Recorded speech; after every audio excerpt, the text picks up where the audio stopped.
Okay, so this is like my third or fourth take on the spoiler review.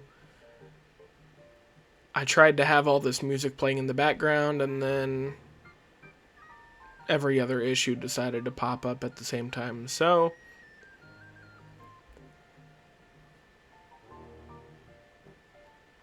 here we are. This is the spoiler review of The Legend of Zelda Tears of the Kingdom. If you do not wish to hear any spoilers about Tears of the Kingdom at all, click off. Put this in your watch later, and then come back and watch it after you've beaten the game. Or when you decide that you want to watch it. Are we good? Cool.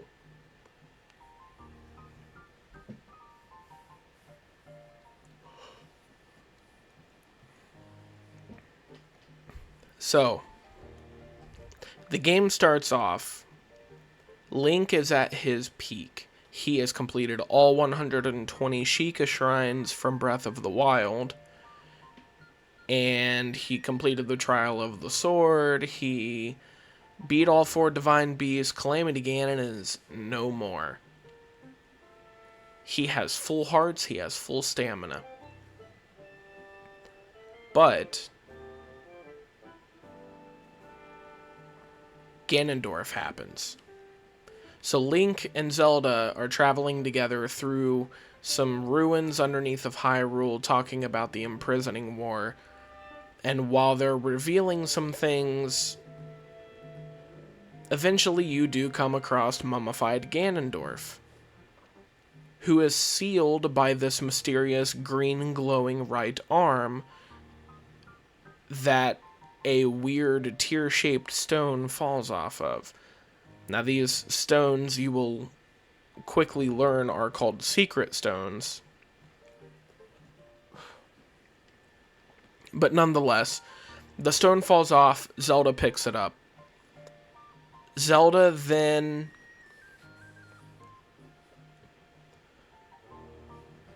disappears after like the ground crumbles. And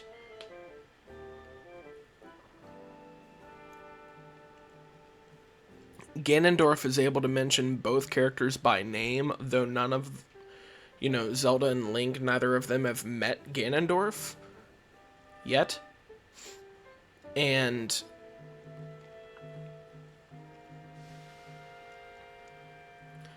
the interesting thing here is that so the way that Ganondorf's mechanic works in this game, so in Breath of the Wild, Malice was a thing, and you just took damage if you were in it. But in this game, Gloom is the new thing, and Gloom temporarily locks you out of your hearts. Unless you are 1 at the beginning of the game, or 2 at the very end of the game, and I will talk about that later. At the very beginning of the game, Gloom coming from Ganondorf ruins Link's full hearts, and he goes down to 3. Because every Zelda game has to have 3 hearts. And his stamina wheels go down to 1.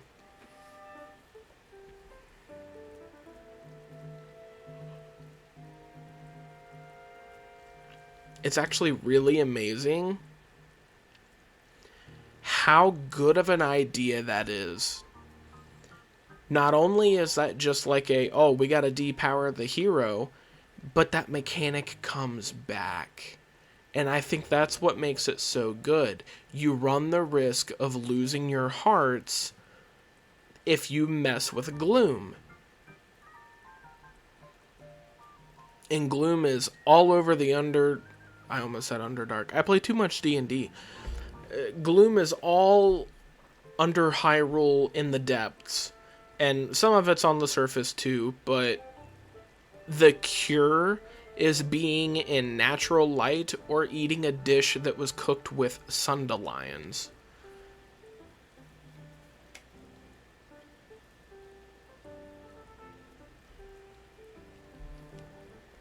Then,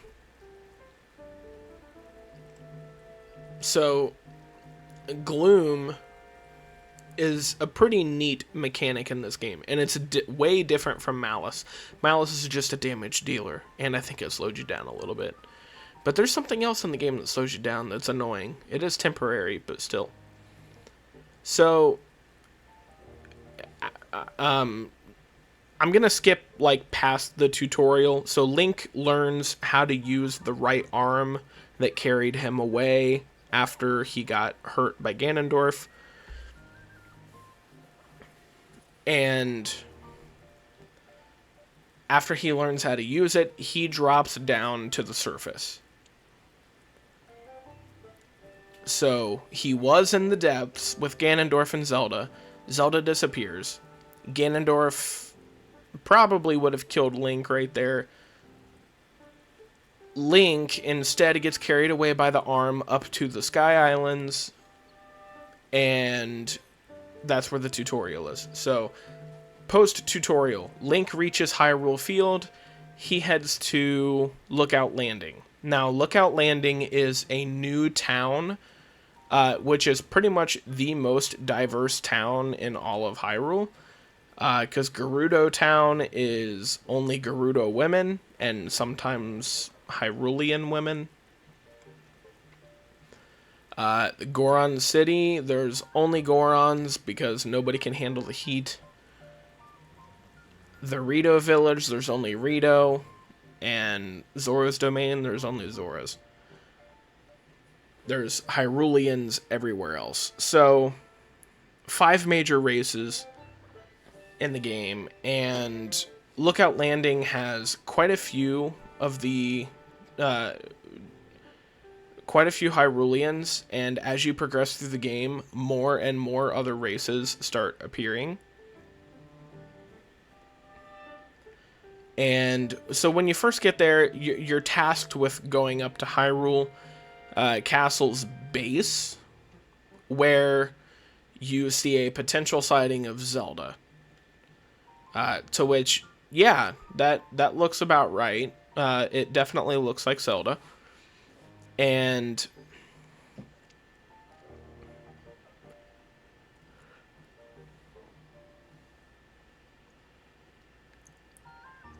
you return back to Lookout Landing, where Purah is a 20-something now instead of just a tiny child from Breath of the Wild. And Robbie is still ancient. But now there's another Sheikah researcher named Joshua who focuses on the depths. And I will talk about her later. But you get the paraglider in Lookout Landing, and once you do that, you can pretty much just go beat the game right there, which is what I accidentally almost... Well, there's no way I would have beat the game.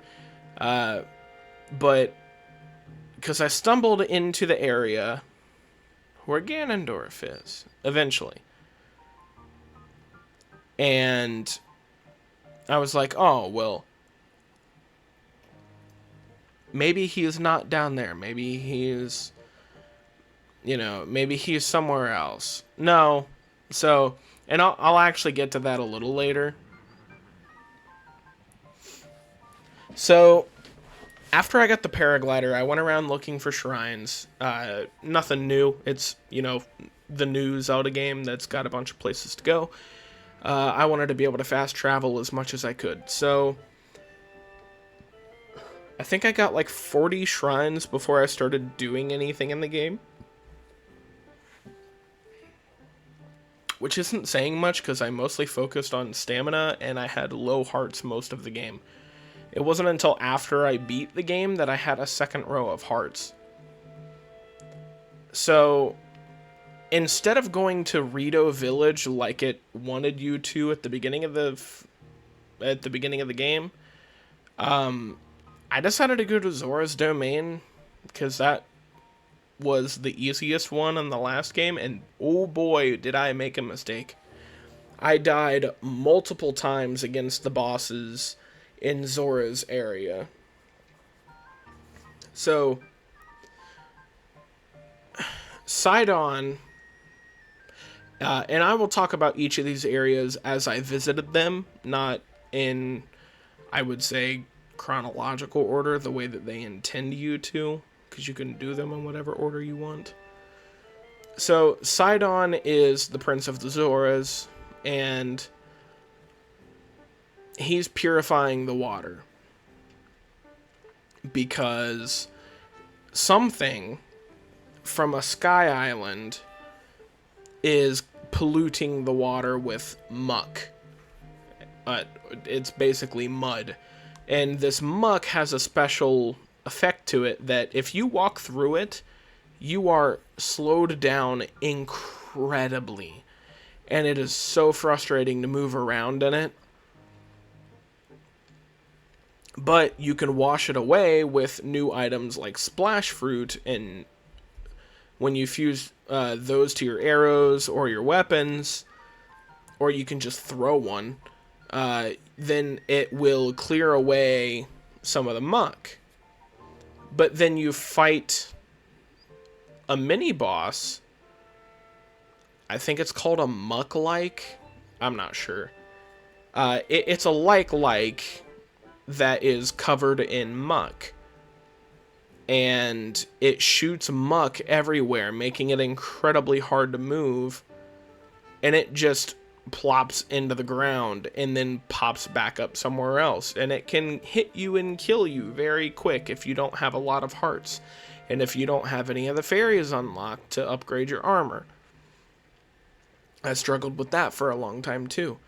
So I did the Zora's domain first, with not knowing that that was the second hardest area in the game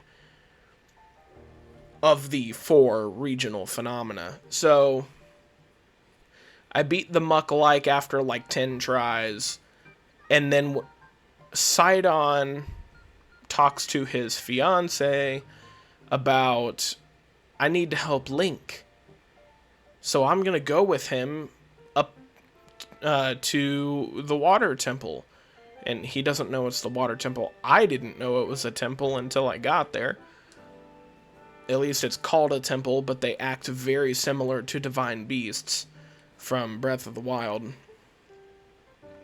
And so Sidon goes with you all the way up, and gravity changes partway through the trip up there, and I actually think that's a really cool mechanic.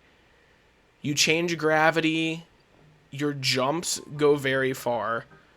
When you've got the Zora armor, you can swim up a waterfall and you will literally soar so high. It's hilarious. And that mechanic stays the entire time you're working in the water temple. So you and Sidon are going through the entire temple trying to activate these turnstile things that put fresh pure water into these jars so that you can pour all of the jars all at once on the source of the muck so that it will wash away.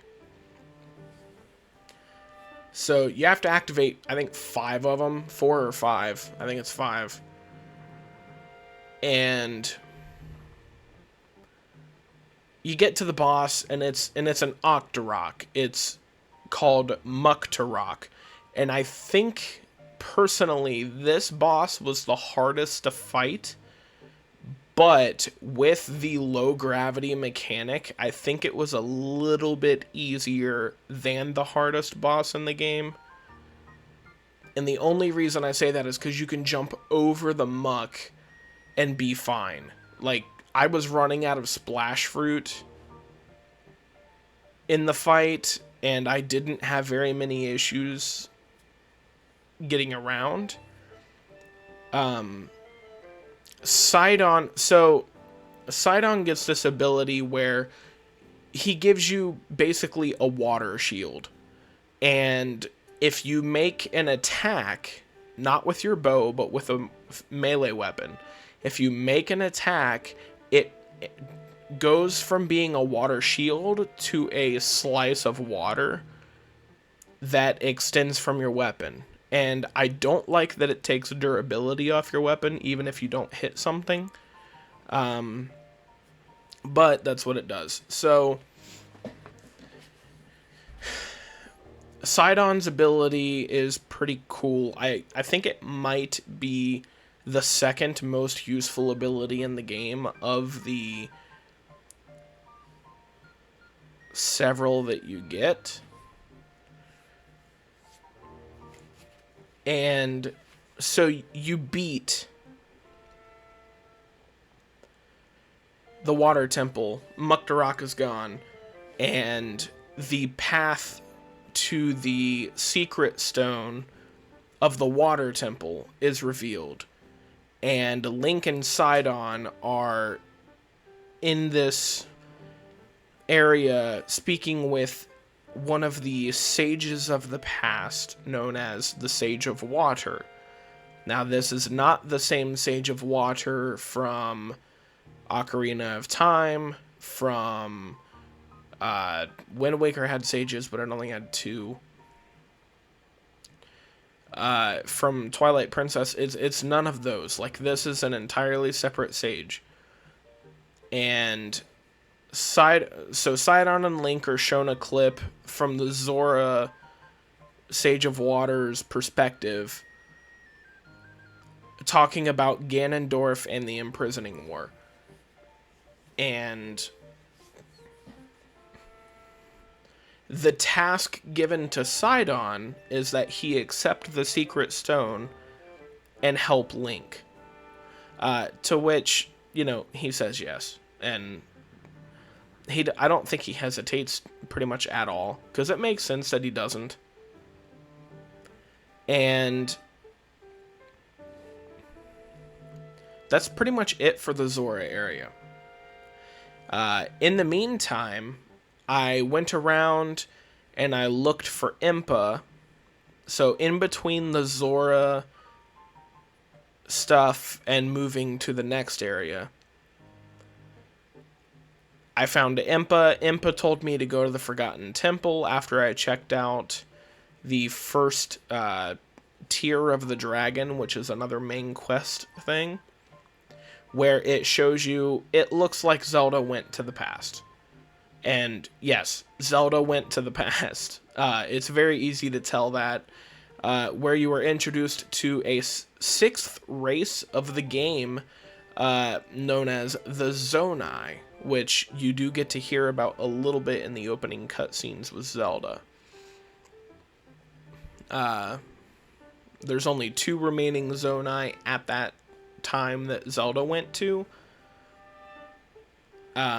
And I'll talk more about them later. So I found the first tier, which all it does is reveal that Zelda went back in time, and that she has met the first king and queen of Hyrule, Rauru and Sonia.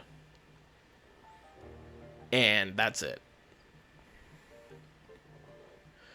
Then you talk to Impa, and she says that you need to go to the Forgotten Temple. And you go to the Forgotten Temple, which felt like it was forgotten in Breath of the Wild, considering it was only there for the Of the Wild outfit and a giant goddess statue. So you go to the Forgotten Temple. The statue is on the ground. There is a shrine in there that you can activate to fast travel. And behind where the shrine was sitting is a new section of the Forgotten Temple. And in there, it looks like a chamber, like some important chamber that you do get to see in a cutscene later. And then there's another chamber behind it that depicts the order of the tiers and where they are. So it's like this physical map that's on the ground that you can stand on, and you could take a picture of it too. And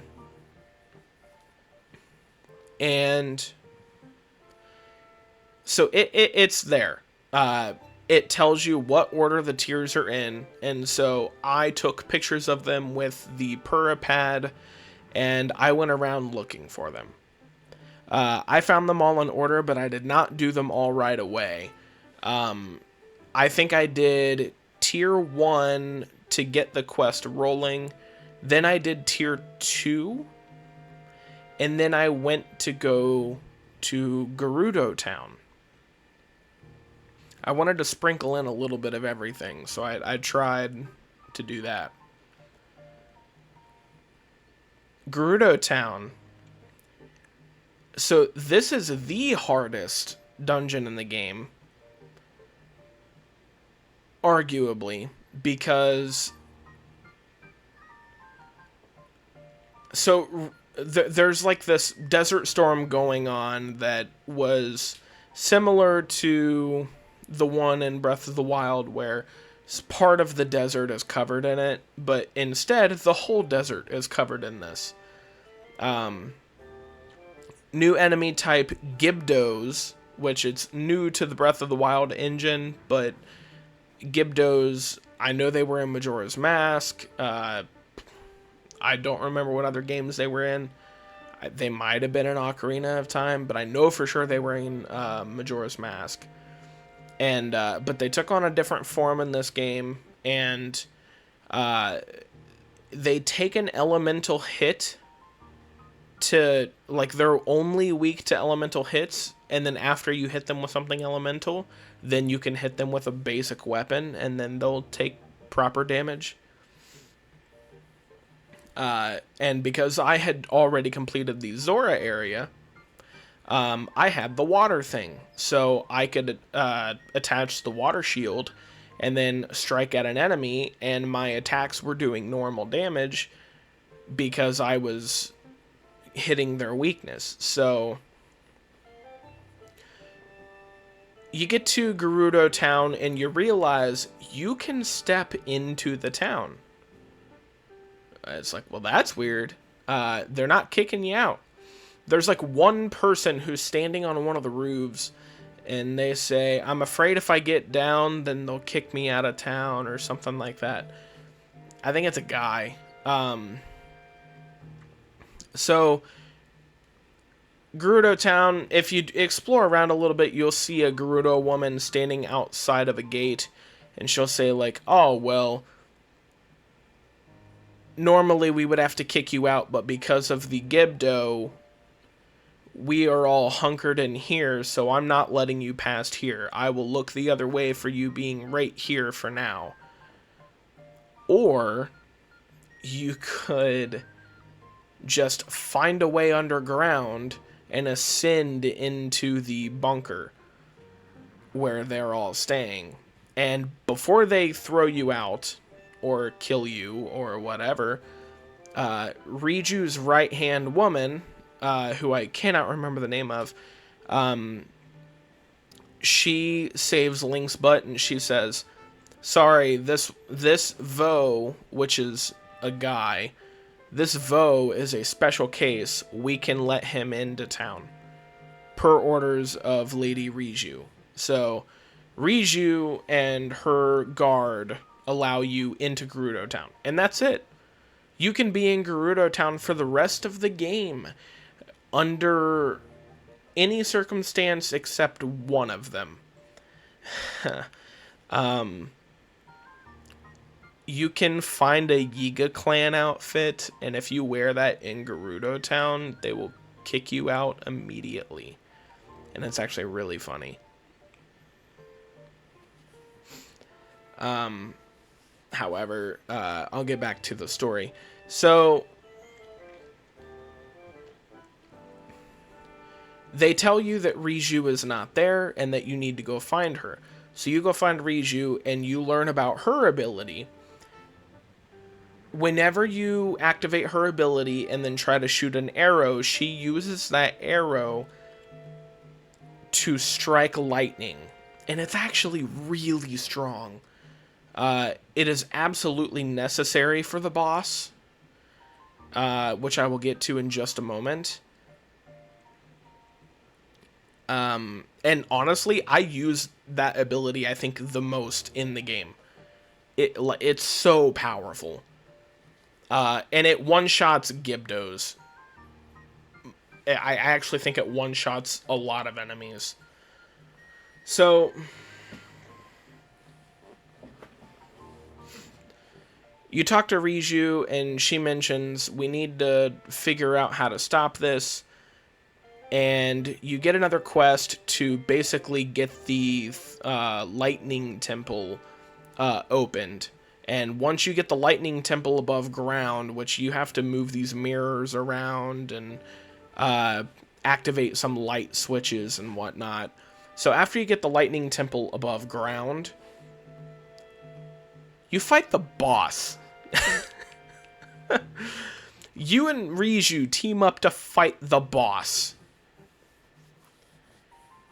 And I had Sidon's avatar with me, so, and I didn't talk about that earlier, but the avatars you get for beating the temples. It's a special ability that the sages get. So, Sidon's avatar giving me Sidon's ability, and then I have Riju in person, and I died the first time, not realizing what I had to do. You don't fight the boss all the way, though. You only fight it for, like, I think a third of its health. But I use Riju to strike the Queen Gibdo with lightning, and I wail on it a little bit, and then it opens the lightning temple up for me. And the lightning temple, it's pretty fun. It should have been called the Light Temple, but whatever. So, Lightning Temple, I honestly think the temple itself was pretty easy, but it is easy to get lost because it's a pyramid. And a lot of it's like a maze. But the Queen Gibdo fight is insanely difficult until you realize that you can cheese it with the second half of the fight. So the first half is actually pretty easy. I got through that each time that I fought it. But once it starts summoning Gibdos, and you have to break the Gibdo mushroom tower thing that summons them. And when you do, light appears in the room, and you can just use a mirror shield and deal damage to the Queen Gibdo that way. I actually killed the Queen Gibdo with the mirror shield. All I did was shine light on it, and it did not do a lot of damage, but it was a really funny way to beat the boss. And so I did it. Then Riju goes through the cutscene with the Sage of Lightning after I beat the Queen Gibdo, and Riju gets her Sage abilities. She accepts the Secret Stone from the Lightning Temple, and now that's 2 down. Now, there are more tiers that I want to go over, and I'm actually going to check my Switch to see what was next.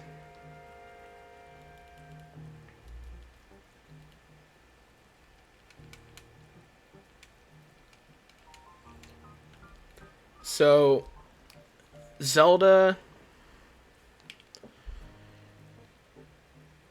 she realizes she's in the past, and they talk to Raru's sister, Minoru, and Minoru reveals that she has her own secret stone in the distant past. So Raru has his own stone, Sonia has her own stone, Zelda has a stone from the present time, and Minoru has her own stone. Now, Minoru, she says that her ability is that she can separate her spirit from her body. And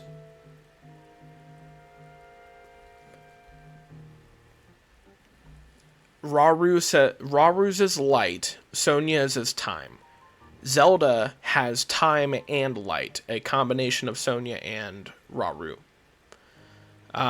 It's also revealed that Zelda is somehow a blood relative to Sonia, and I don't know if that means that Raru and Sonia had a descendant before things happened, that I will talk about later, but things do happen, as oftentimes in life things do indeed happen. And Minoru talks about how there's a forbidden act of if you swallow your secret stone, you become a dragon. But the trade-off, you lose your sense of yourself. And that sounds very scary, but they were talking about ways to get Zelda back to her own time, because that was what Zelda was trying to do. She wanted to be with Link. And it just didn't work. So, when I say it didn't work, as in, like, she couldn't use her own power to send her back to her own time. And Minoru only thought about that idea of you can become a dragon, but you're not going to be you when you get there. So, no. I mean, the answer was no, that wasn't happening. So, I'll stop there for now, and I will move on to the Rito, because that's where I went next.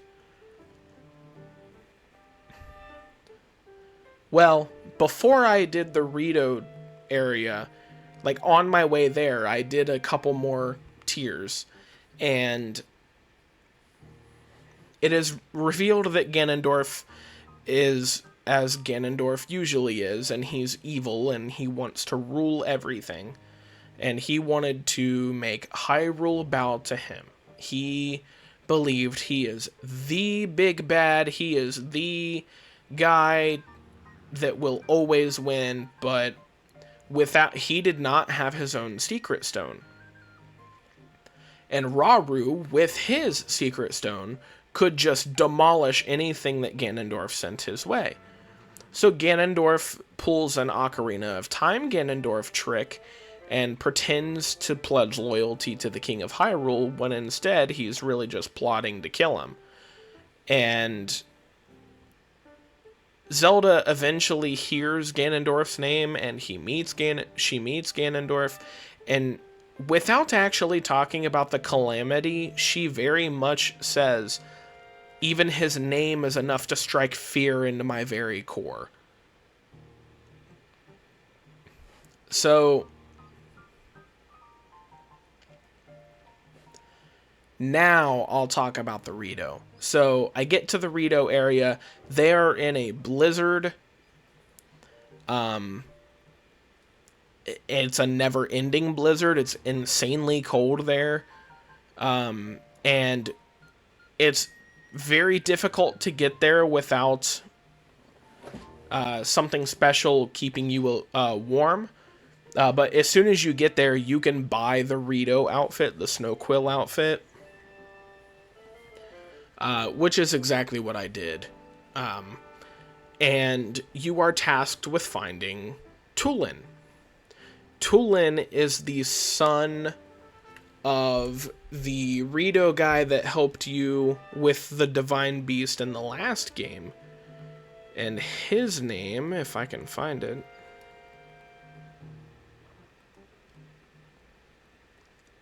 is Tiba. And he is now the Rito Elder. Oh, by the way, Sidon became the king of the Zora after the water temple was complete. But anyway, so Tiba is now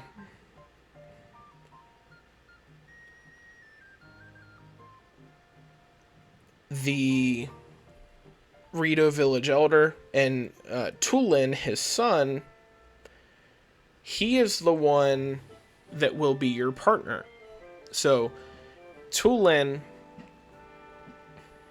is very rambunctious and adventurous for a child, but Tulin is also recognized by many of the adult Rito. Hey, Tulin's got some really good ability that he can do that nobody else can do. And you go through this thing where you have to work with Tulin for just a moment, and then you go to somewhere to talk to another Rito guy, and then he says, if anybody can figure out what's going on here, it's the two of you. So Link and Tulin travel upward into the sky. So to talk about where the temples are all located, the Zora Temple, the water temple, it is in the sky.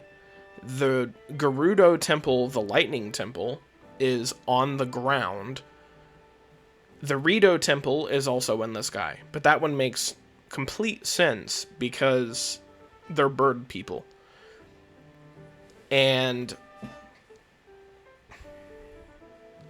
so Link and Tulin travel all the way up to the Wind Temple. And the Wind Temple, extremely easy. I did have more difficulty with it than I wish I would admit, because there was a couple of like locations that I didn't realize, like on the bottom part of the temple, that you could enter in from to get to where you need to go. But you activate 5 gears, and then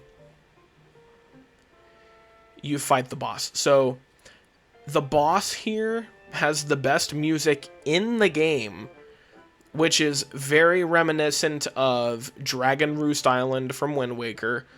The boss fight itself is kind of reminiscent of Mulgera from Wind Waker. And that makes sense because the boss that you fight is called Colgera, which is an ice version of the sand boss from Wind Waker. And the boss, you can actually beat that boss without a single weapon. You can just dive through it, which I actually think is really cool, but it's too easy of a boss fight. And there's actually a way to refight each of the bosses after you defeat them in the temples, down in the depths. And so even all of the refights with Colgera, you still can just dive through it. It's still that easy. Like, yeah, you can fight it with regular arrows, you can fight it with bombs or whatever you want to throw at it. That's fine. But this boss fight takes place in the air, and diving through it is by far the easiest way to kill it. You can also, I think, one round the boss, which I think is kind of funny. But like I said earlier, like the Rito is the intended first dungeon, and the boss definitely shows.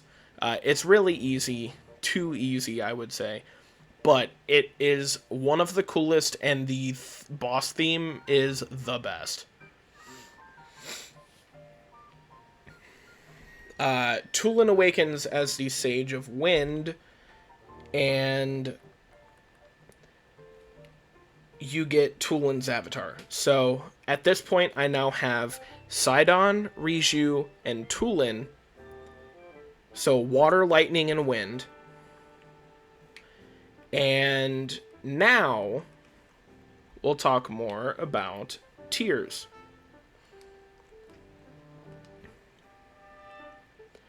So, so this is going to be starting to turn into more spoilers.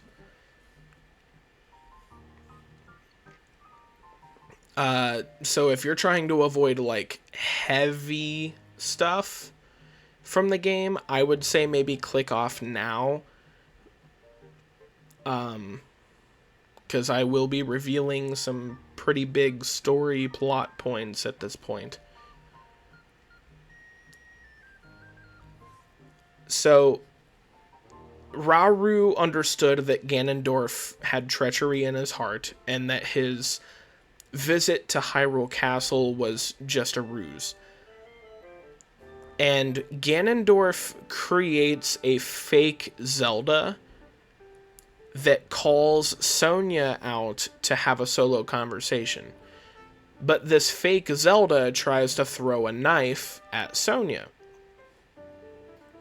where you see time rewind on the knife, and the real Zelda is around the corner, and they're just like, ha, you didn't think we wouldn't notice? Of course we knew that you were trying to kill us and take our secret stones and try to take over Hyrule. We understood that you were evil. But that fake Zelda disappears for a moment, and then Sonia dies. So the Queen of Hyrule gets killed by Ganondorf right there. Ganondorf takes her secret stone, and he becomes the Demon King, which looks very, very similar to Demise, but there is no real connection there other than the fact that Ganondorf is, in a way, the reincarnation of the hatred of Demise. So he looks a lot like Demise, and his voice honestly kind of sounds like what I thought Demise would sound like.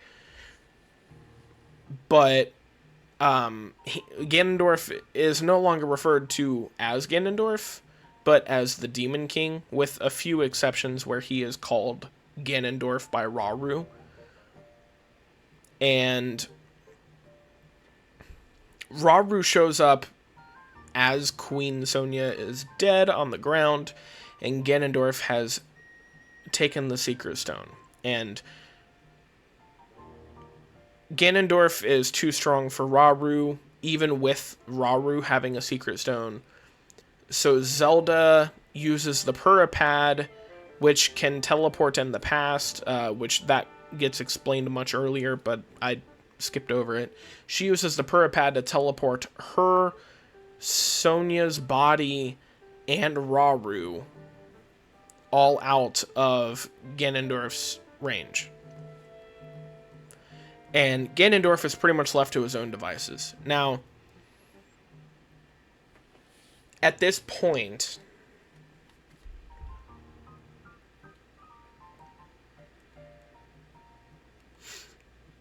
Rauru starts rounding up a team. Rauru needs a team in order to beat the Demon King. So what he does is he recruits each of the 4 sages, the one of fire, the one of water, the one of wind, and the one of lightning. He's also got Minoru, who he refers to as the Sage of Spirit. Rauru is the Sage of Light, even though it's never actually said. But Rauru in Ocarina of Time is also the Sage of Light. So that's what I'm going to call him.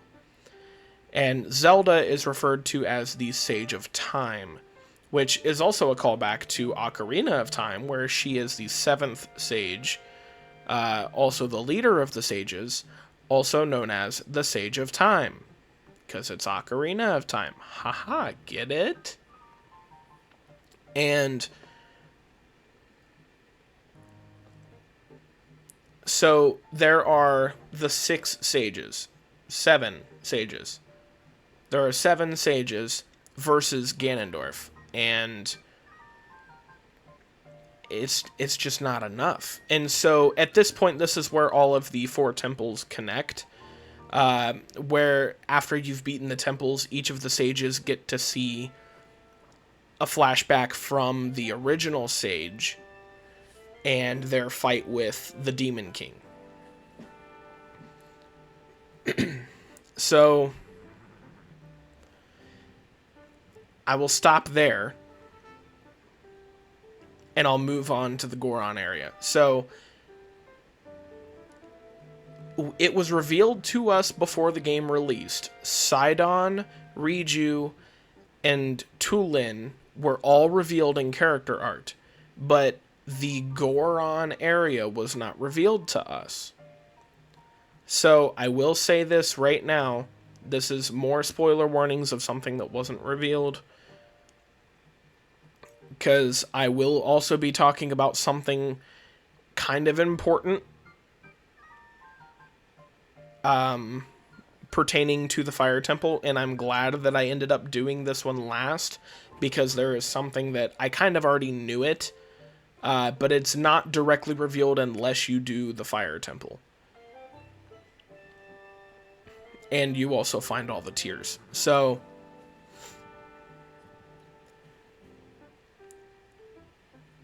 Yunobo is the Goron guy, but there's something weird about him. He was this really passive guy before, really scaredy cat, and he doesn't even use Daruk's protection anymore, which I find really weird.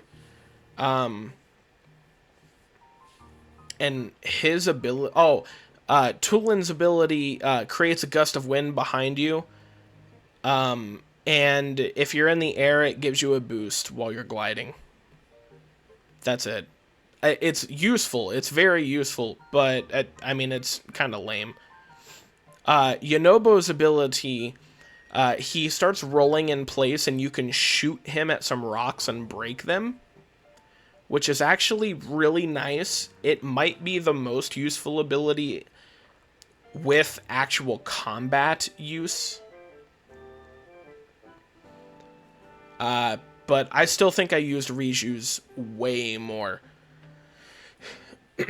And so you first show up to Goron City, and Yunobo shows up wearing this mask. And it's like...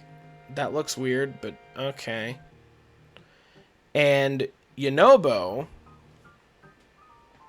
mentions that he has been talking to Zelda. So in every one of the temples, each time that you have been to a temple, you have seen Zelda in some way. But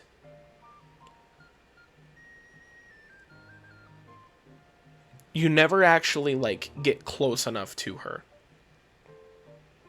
Yunobo talks to Zelda. And Zelda gives Yunobo the mask that you find him wearing. But this mask is doing this weird thing to Yunobo and making him kind of a jerk. On top of that, his focus is... I need to mine all of this marbled rock roast, which is rocks that are made from the boss of the Fire Temple. And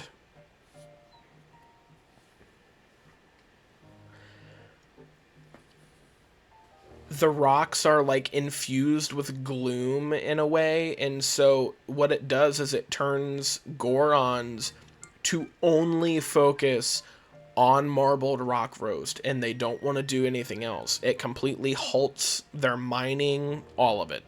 So the main problem here is that you need to free all the Gorons, but in order to do that, you have to free Yunobo. So there's like a fake boss fight with Yunobo where you have to break the mask. It's kind of lame, but... because, like it even says, Yunobo, clearly not himself right now. I mean, it's cool, like, yeah, you fight the sage, but it's... Anyway. So you free Yunobo, and it's like, okay, let's go to the top of Death Mountain. So on your way up there, you activate the boss fight, but like not the Fire Temple boss fight. This is a different boss fight. This boss is a rock demon. It might be the best way to word it. It's a rock demon that is at the top of Death Mountain that you have to break. And so what you do is you use flying devices of Zonai stuff that have been laying around, and you learn that Yunobo and his ability can be used while you are driving vehicles. So if you're flying, Yunobo can be used. If you are riding in a minecart, Yunobo can be used. If you're driving a vehicle on the ground, Yunobo can be used. So you fire Yunobo off at these rock demons, and they break, and then the path into Death Mountain is open. Now, if you remember in Breath of the Wild, Varudania had a lot of lava in there, and Varudania was standing in the volcano, but in this game, none of the lava is there. Death Mountain is still warm, but it's not like I'm going to melt near lava warm. So, Yunobo drops into the chasm of Death Mountain, all the way down to the depths. Yunobo is the only character of the 4 that went to the depths.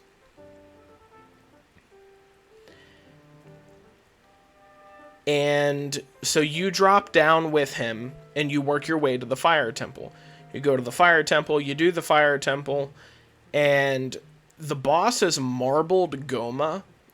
So that's where the Marbled Rock Roast is coming from. But Goma is usually a spider-based enemy, and I hate spiders, but this was a good boss fight. You actually can beat it without Yunobo, which I think is pretty funny. But Yunobo is very useful. You can hit recall on the rocks that Marbled Goma send at you, and they can blow up in its eyeball to where you can climb up on it. Also, in the first phase of the fight, while it's on the ground, you can just ascend up through the Goma's body to the eye. And you can also do that with stone taluses in the game as well, which I didn't find out until later. But you beat the Marbled Goma. As you are walking to the Fire Temple, Yunobo mentions that Zelda might not be the real Zelda. In fact, he's willing to, like, double down on that. So Yunobo seems very certain that Zelda is not herself, and she walks into the boss chamber where Marbled Goma is prior to you actually doing the boss fight and all that. So after you beat the boss, Yunobo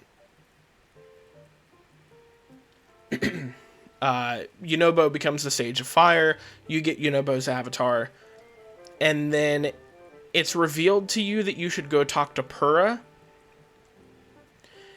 And when you get to Lookout Landing, she mentions,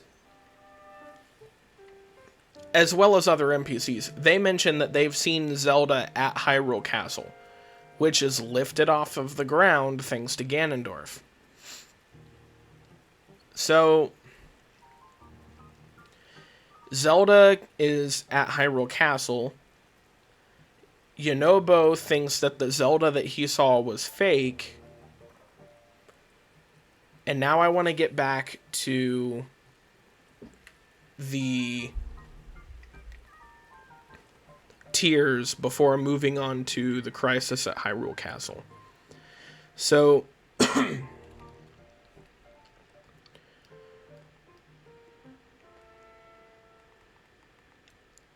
they do the fight with Ganondorf. The seven sages do the fight with Ganondorf. And it's revealed at every temple that they were just no match for him, and that Rauru paid the ultimate price and sealed Ganondorf away. So Rauru used his secret stone and his right arm to seal Ganondorf. And the same arm that Link has, his right arm, that is Rauru's arm. But it obviously does not have the secret stone. Because Zelda has Rauru's secret stone. So there were only 6 secret stones in the past until Zelda got there. Zelda got there, and then there was a 7th. So what we're looking at is 2 of the same secret stone exist at the same time, being Rauru's and Zelda's, because Rauru's stone and Zelda's stone are the same stone, despite there being 2 of them. And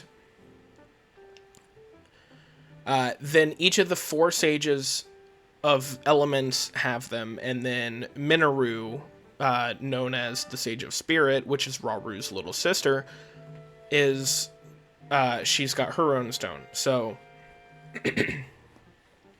the 4 sages return to the temples, to where Zelda has told each of them about Link, and she says, please give your aid for Link. One day he will need the power of your secret stone, yada yada yada. So each of the sages vow that their descendants will assist Link in the defeat of the Demon King. And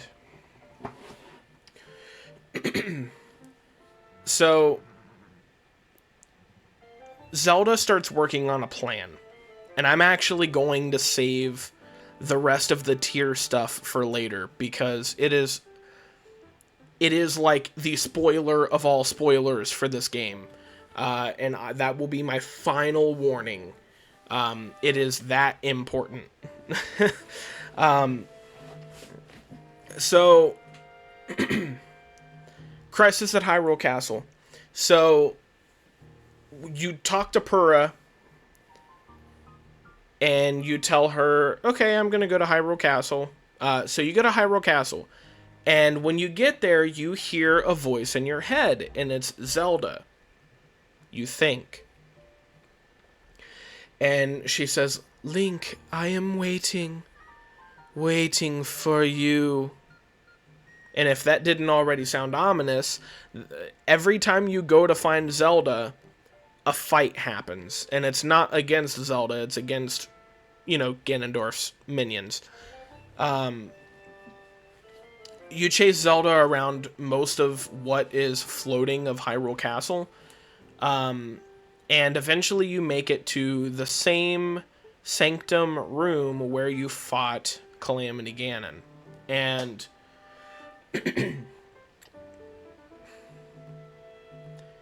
the boss fight that happens here is so cool. It's still not the coolest boss fight in the game, and I'll get to that one when we get there. So, when you show up in the throne room, this Zelda reveals that it's a fake, and Phantom Ganon, or not, well, yeah, I mean, so the boss is Phantom Ganon, but, Dry Bones Ganondorf,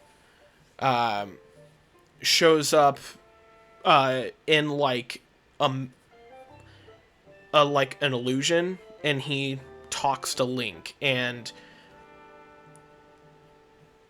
the 4 sages show up to bail Link out. And so what you've got happening here is there are 5 Phantom Ganons that you have to fight. And each of the 4 sages takes on one of them for you. You can help them, but you are focused on the one that's focused on you, Once you defeat that one, you can go fight the other 4. So the 2 phases of the boss fight, whatever.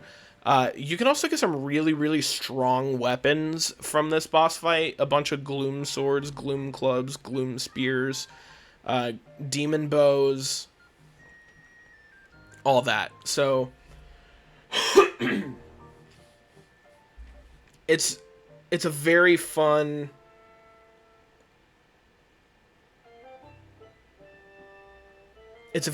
fight.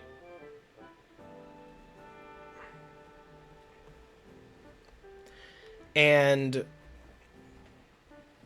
after you do that, Ganondorf reveals all of his ambitions and all that.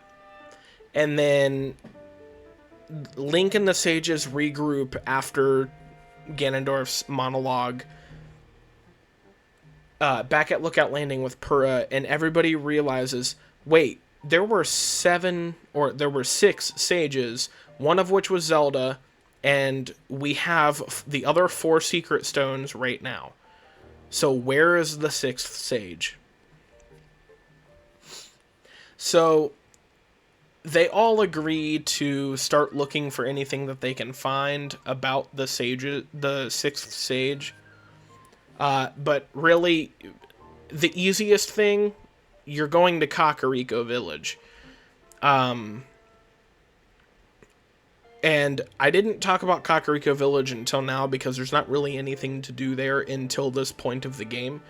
So Impa is no longer the village chief. It is...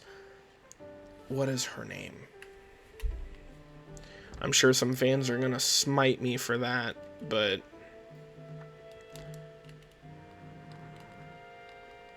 Paya. So Paya is the chief of Kakariko Village, and she is working alongside this weird researcher guy from Lurline Village that his name is Taro, and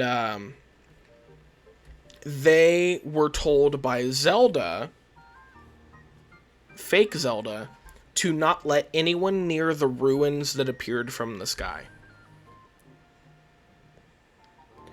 And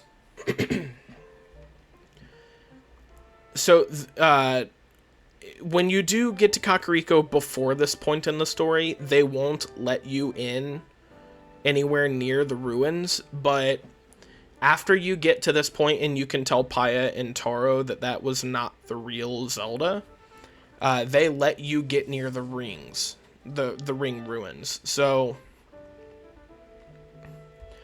you get into the ring and you find out something about Thunderhead Isle,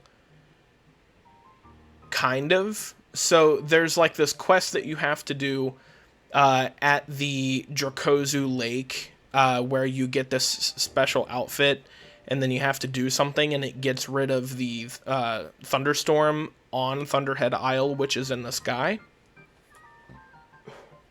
And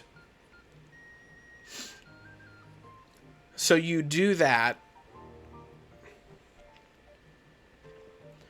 and once you actually get to Thunderhead Isle, and you work your way through it, Link is by himself. I mean, you've got your avatars of the sages, but like Link is by himself, and he starts hearing voices. And if you were paying attention in the tier cutscenes, you know who that voice is. But Link finds a mask that starts pointing him toward a specific area, which it turns out to be Tobio's Hollow Chasm. And if you go down there, you are taken to the construct factory in the depths. So you go from the sky to the ground to the underground with this mask.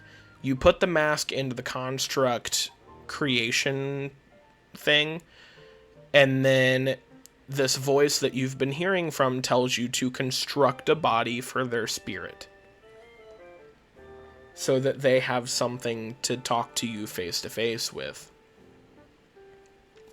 So, this is technically the fifth temple, and I'll explain why here in a moment, but you go around and you get 2 arms and 2 legs for this construct that you're creating. And once you complete the body, Minoru's spirit comes out of the Purapad and enters the construct.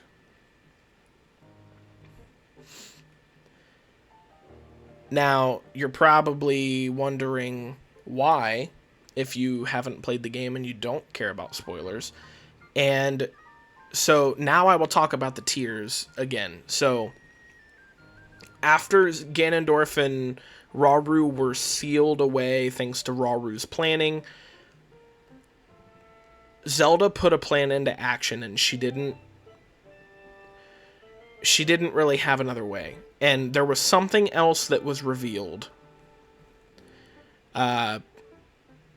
Depending on when you found the Master Sword. So, at the very, very...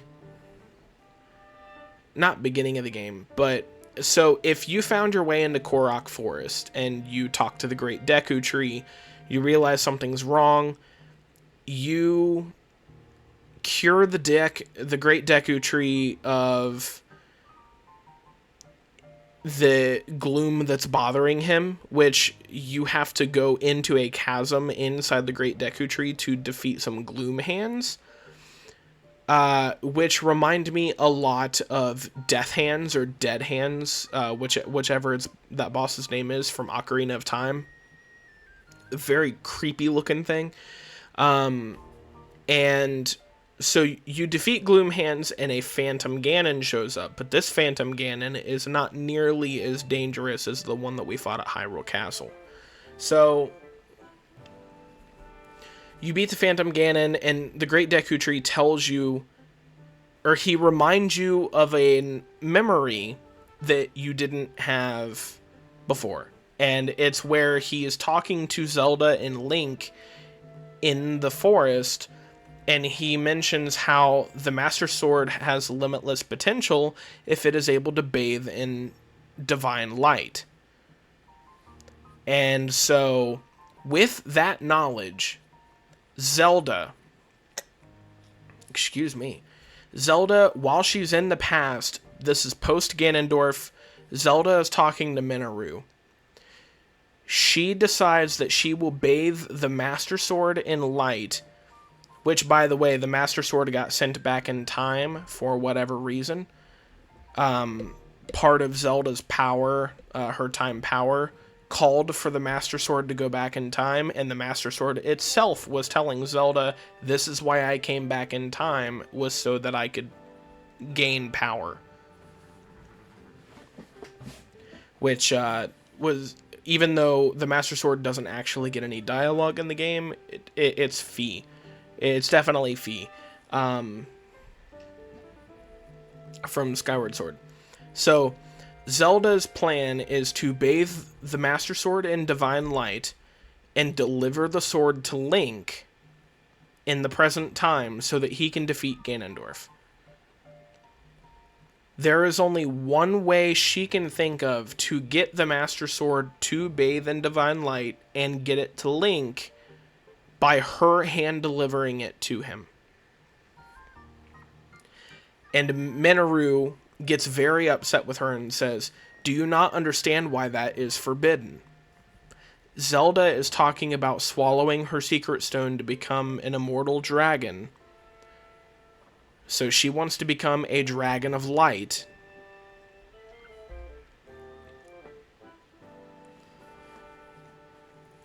Bathe the Master Sword in her light from all the way back in the past, all the way up to where Link is now,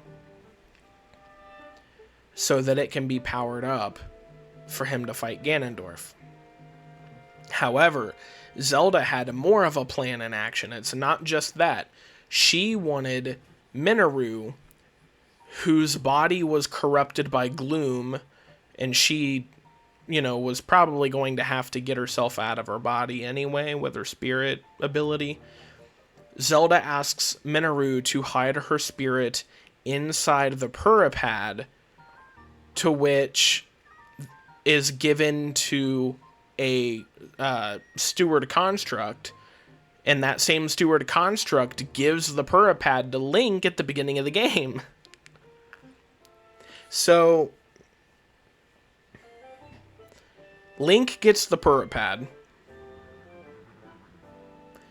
and has no idea that Minoru is in there.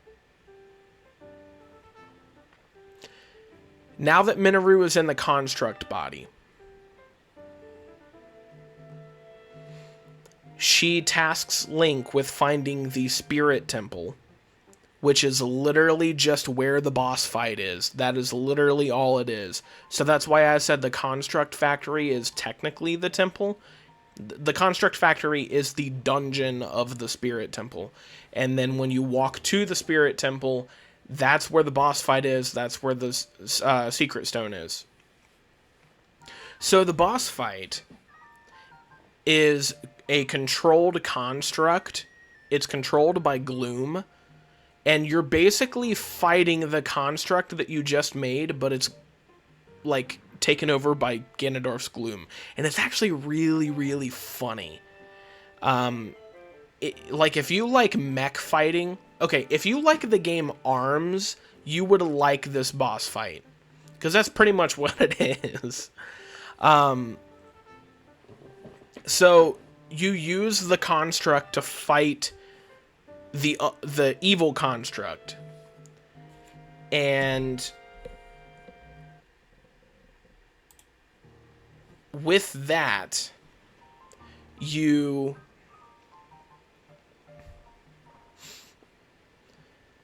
get access to Minoru's Secret Stone. So now Minoru, with her stone, you can take her construct wherever. Now, it is not the same as the avatars. The avatars all show up as this weird blue color. Minoru's construct actually shows up wherever you go. With the exception of in towns and stuff, because that's where none of the avatars come out at all. So, Minoru is your final sage, and I had already found the Master Sword by this point, because, as I said earlier, the Great Deku Tree gave you something about the Master Sword. At least the memory of the Master Sword. But he also can sense where the Master Sword is, and he tells you, I can sense it moving around in the sky. So, if you have not found the Master Sword, Minoru gives you an idea of you need to figure out how to get to the Master Sword. And if you played Breath of the Wild, you know, oh, well, the Great Deku Tree probably has some news about the Master Sword. So maybe he's got it. I don't know. So at this point, you would go to the Great Deku Tree and you would do the whole quest with Phantom Ganon below, and you would learn about how the sword is supposed to bathe in light in order to, get stronger. So Zelda had Minoru go into the Purapad, and then Zelda turned into a dragon holding on to the Master Sword so that the Master Sword could gain power. Zelda made an ultimate sacrifice. She sacrificed her her mentality to help Link and give him a chance to beat Ganondorf. So the reason the Master Sword is moving is because it's with the Light Dragon that has been flying around all game. Zelda is the Light Dragon. And in order to... So after you help the Great Deku Tree, the dragon descends to a spot where Link can actually reach the dragon. And you can stand on all 4 of the dragons in this game. So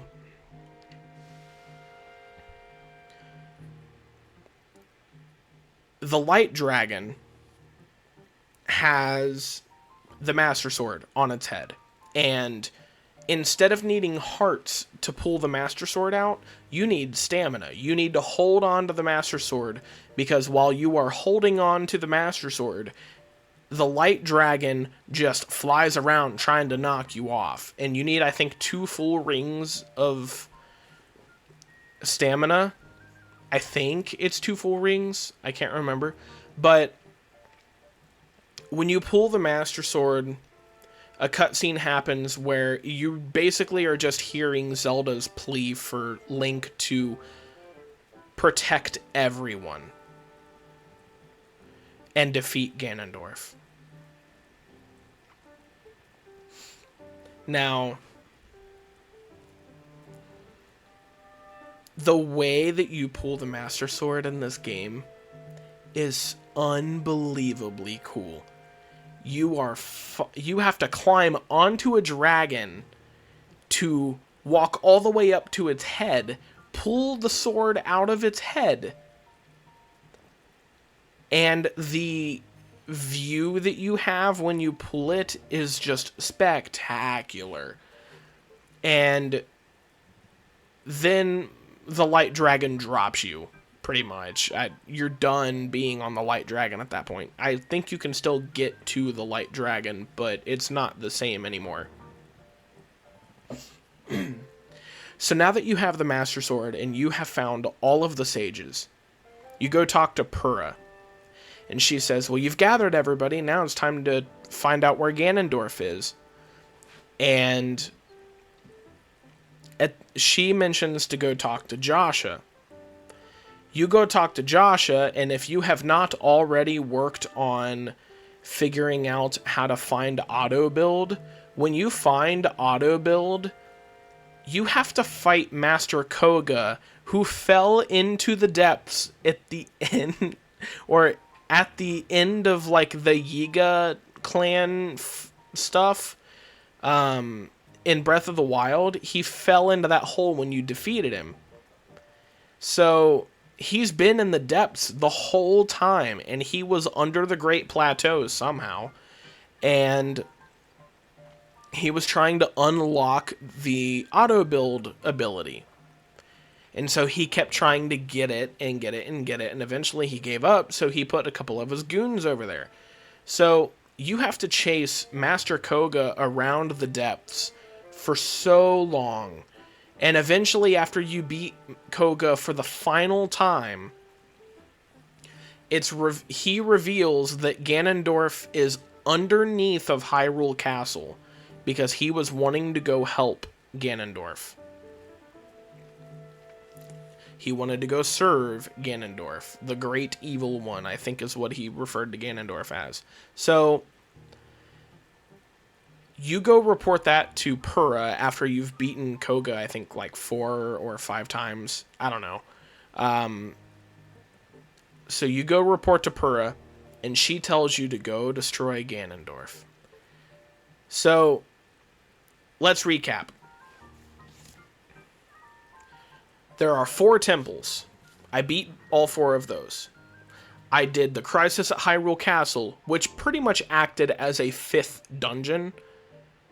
So that's 5 dungeons. 6th dungeon is the Construct Factory Spirit Temple. 7th dungeon, you could argue that traveling around the depths is a dungeon of its own, but I'm just going to say, like, for story reasons, and you don't have to go fight Koga in order to find Ganondorf. It's actually, you could go there before doing any of the boss fights. It's just incredibly difficult to do so.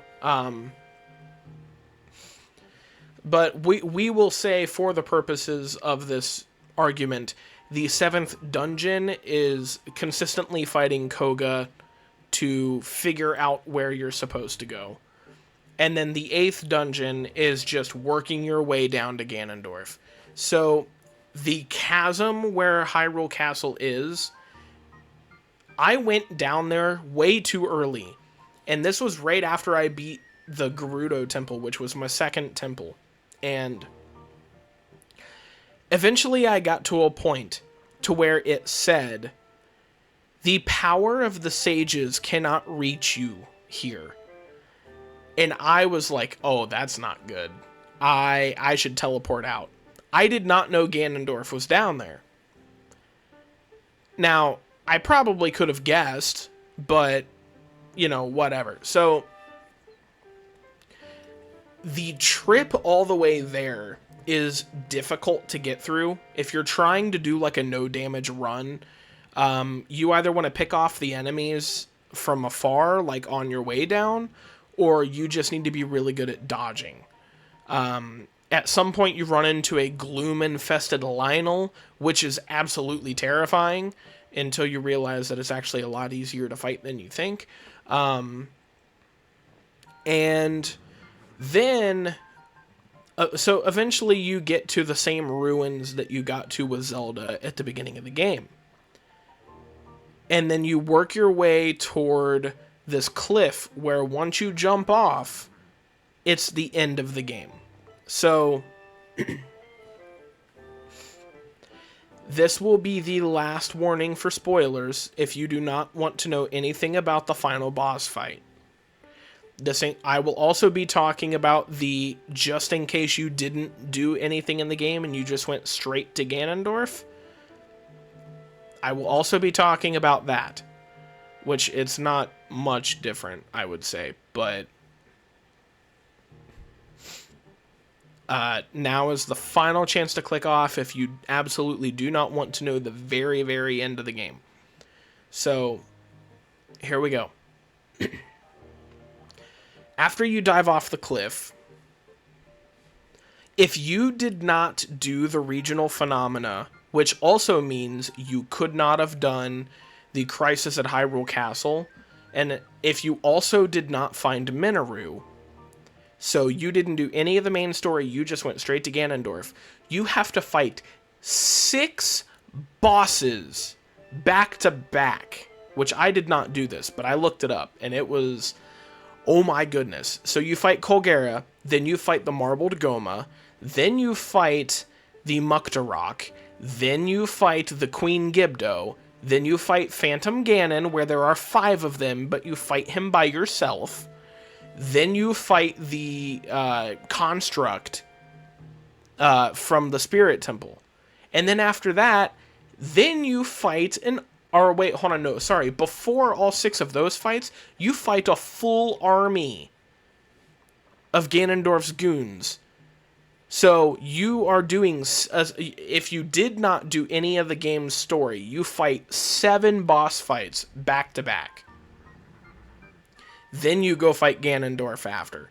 Or, if you did everything like I did, the only thing you do is you do the mini war. And the sages all show up to help you as well. So you're not just fighting alongside the avatars, you're actually fighting alongside the actual characters. And so after you clear out all the enemies, all of the bosses show up again.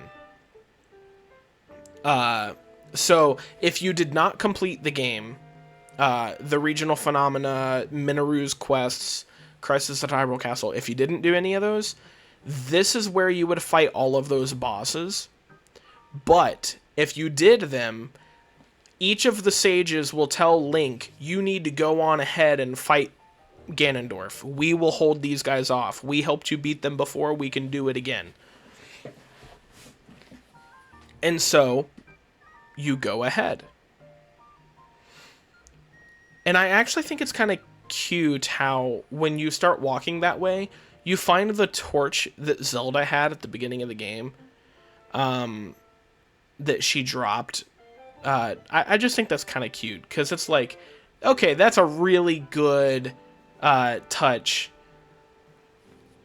But anyway.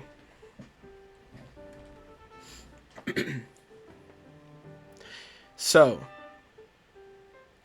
Link walks in. Ganondorf still has not drank enough water. And Ganondorf beefs up really quick. And he says, "You made it this far. I'm looking forward to this." And you fight Ganondorf phase 1.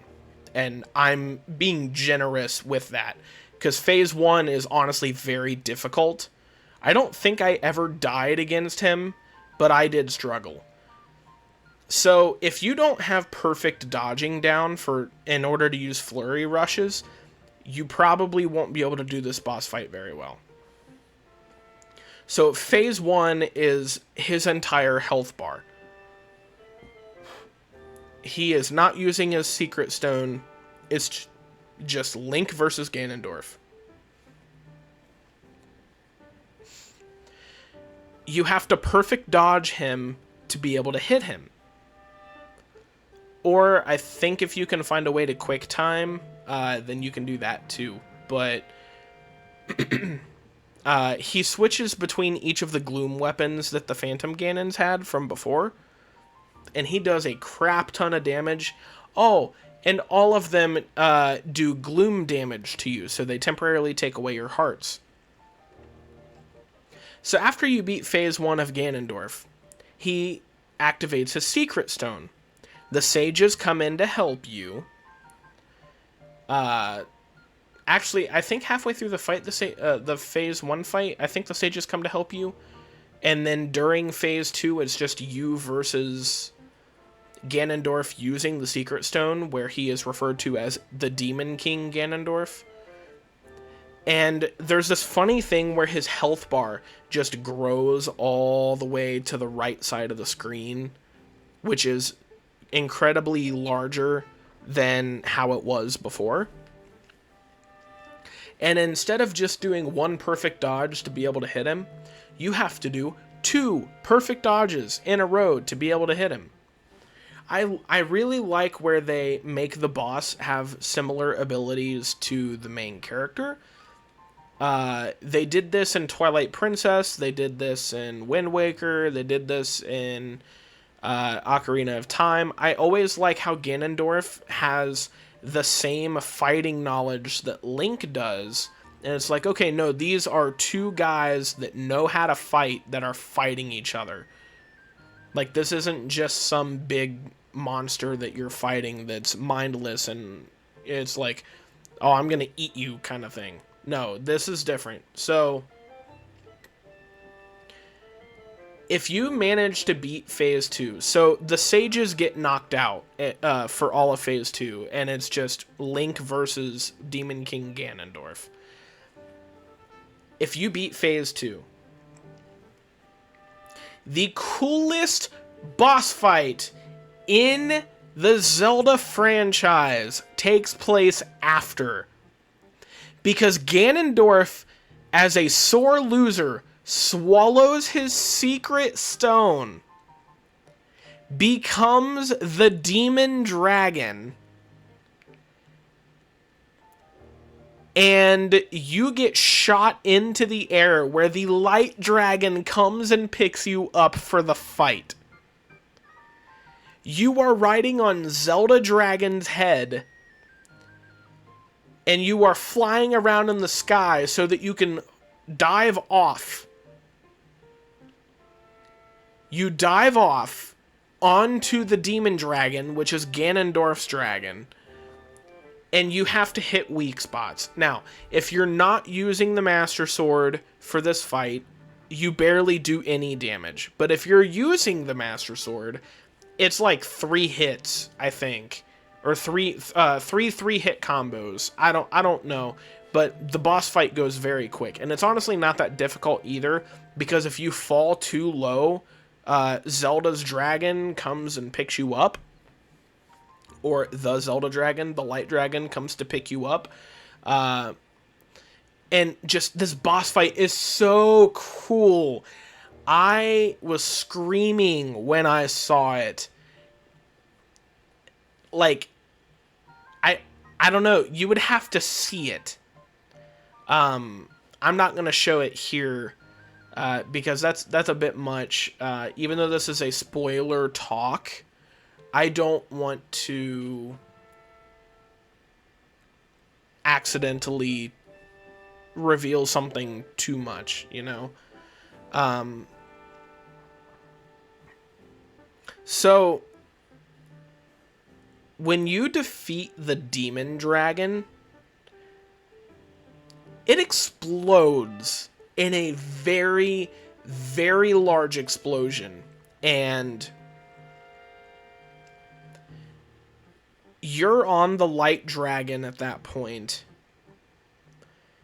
And the spirits of Rauru and Sonya come, and with their power and Link's right arm, which is also Rauru, his power, with the help of the three of them, they turn the light dragon back into Zelda. Zelda starts falling toward the ground. Link is trying to reach her. And it gives you this sense of accomplishment where he failed to protect her the first time in the same way. And then this time, you catch her. You catch Zelda on the way to the ground. And you guys land in water where normally that would absolutely kill a person, but it's a video game, so whatever. So the two of them land in the water. Link pulls Zelda out. Zelda wakes up, and she's so confused. And for some reason, Link is shirtless and wearing random pants. I don't know how to explain that, but the game ends there. Now, if you did all of the main story quests, you get an additional cutscene part way through the credits, or after the credits completely.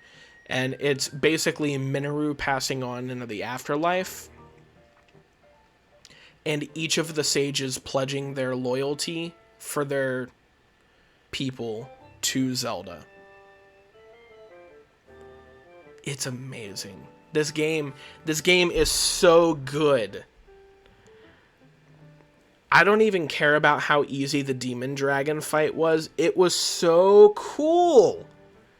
I don't need a difficult game if it keeps me enjoying every moment of it.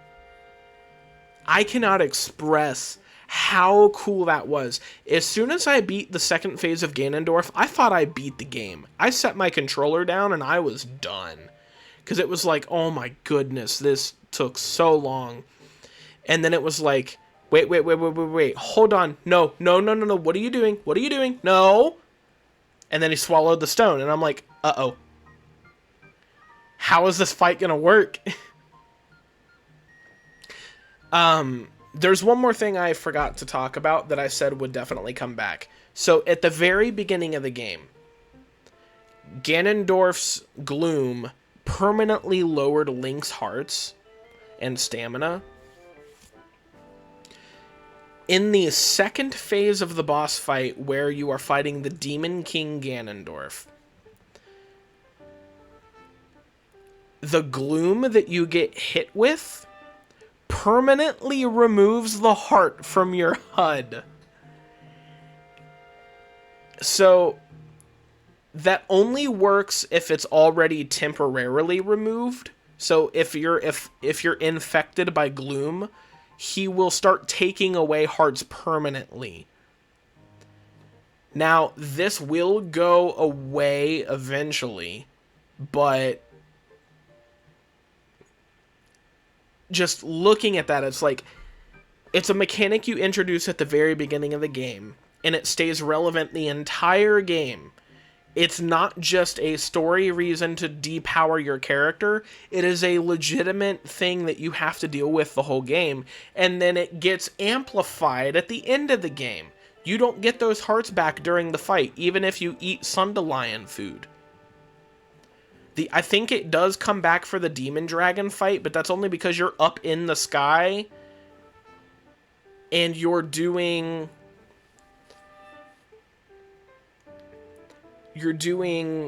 everything in natural daylight. So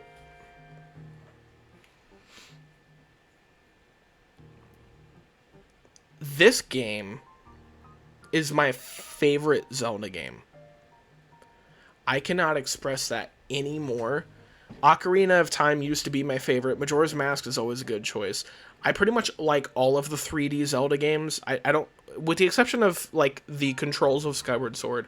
I hated the controls of Skyward Sword, and the HD remake is not much better, if at all, because I didn't even start the first temple. Like, I got there and then I stopped because it was a little disappointing. It's like, man, I don't want to do that. Because, like, the motion controls are definitely the way to play.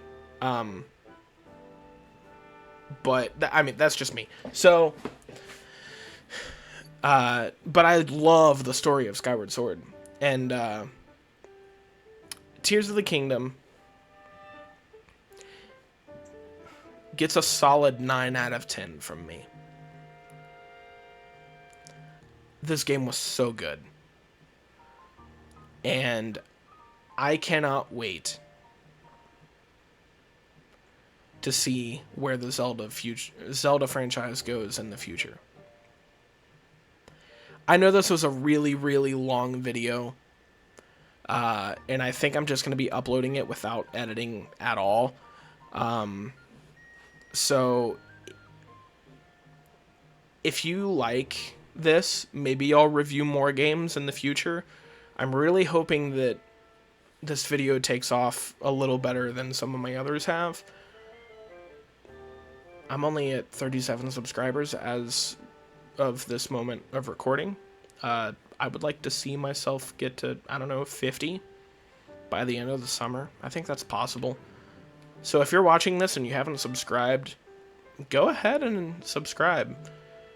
And if you're actually enjoying it, hit that bell for the notifications and be notified whenever I upload.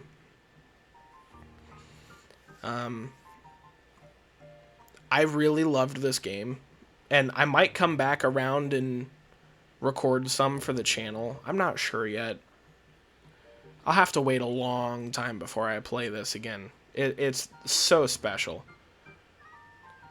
But I'll catch you guys in the next video.